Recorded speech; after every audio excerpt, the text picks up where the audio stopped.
Careful observation reveals a world so astonishing that if you read the book The Hidden Life of Trees by Peter Wohlleben, we believe that forests might become magical places for you, too.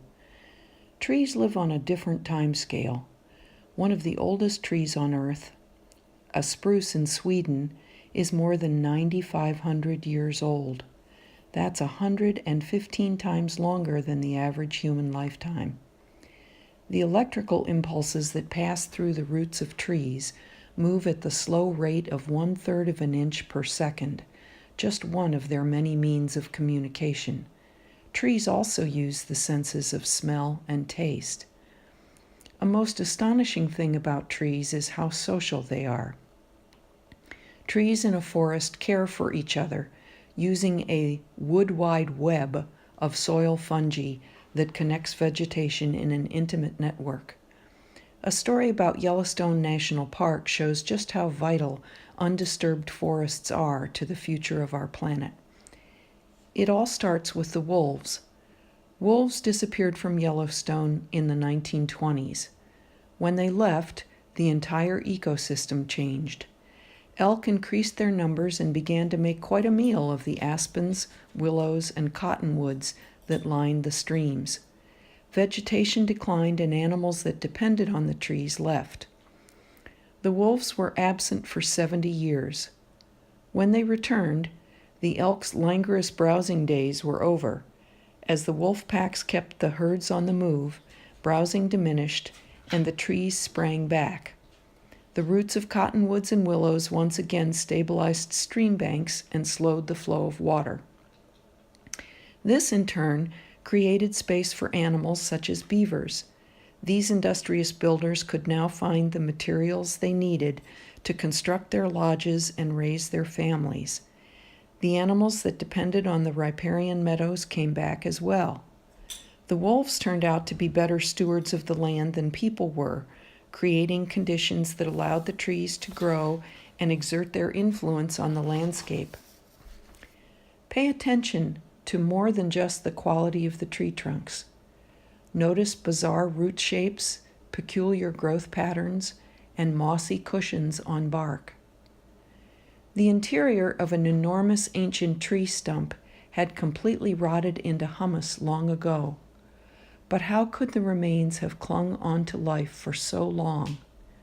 Living cells must have food in the form of sugar. They must breathe. But without leaves, and therefore without photosynthesis, that's impossible. Something else was happening with this stump. It must be getting assistance from the roots of neighboring trees. Scientists have discovered that fungal networks around the root tips, when providing nutrient exchange between trees, can help feed a stump. One thing was clear: the surrounding trees were pumping sugar to the stump to keep it alive. Most individual trees of the same species, growing in the same stand, are connected to each other through their root systems. It appears that forests are superorganisms with interconnections, much like ant colonies. Plants are perfectly capable of distinguishing their own roots from the roots of other species. There are advantages to working together. A tree is not a forest. On its own, a tree is at the mercy of wind and weather. But together, trees create an ecosystem that moderates extremes of heat and cold, stores a great deal of water, and generates a great deal of humidity. And in this protected environment, trees can live to be very old. The degree of connection, or maybe even affection, is what decides how helpful a tree's colleagues will be. You can check this out for yourself simply by looking up into the forest canopy. The average tree grows its branches out until it encounters the branch tips of a neighboring tree of the same height. It doesn't grow any wider because the air and better light in this space are already taken.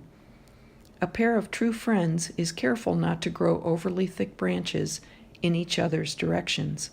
They develop sturdy branches only at the outer edges of their crowns, that is to say, only in the direction of non-friends. When a caterpillar takes a hearty bite out of a leaf, the tissue around the site of the damage changes. In addition, the leaf tissue sends out electrical signals, just as human tissue does when it's hurt. When it comes to some species of insects, trees can identify which bad guys they are up against. Trees can match the saliva to the kind of insect chewing it. Indeed, the match can be so precise that trees can release pheromones that summon specific beneficial predators. The beneficial predators help trees by eagerly devouring the insects that are bothering them. Trees can also mount their own defense. Oaks, for example, carry bitter, toxic tannins in their bark and leaves.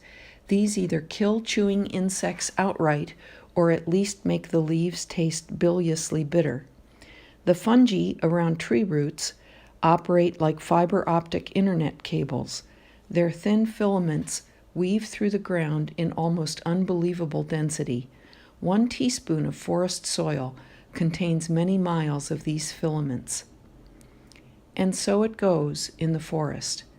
We invite you to stand still and be aware.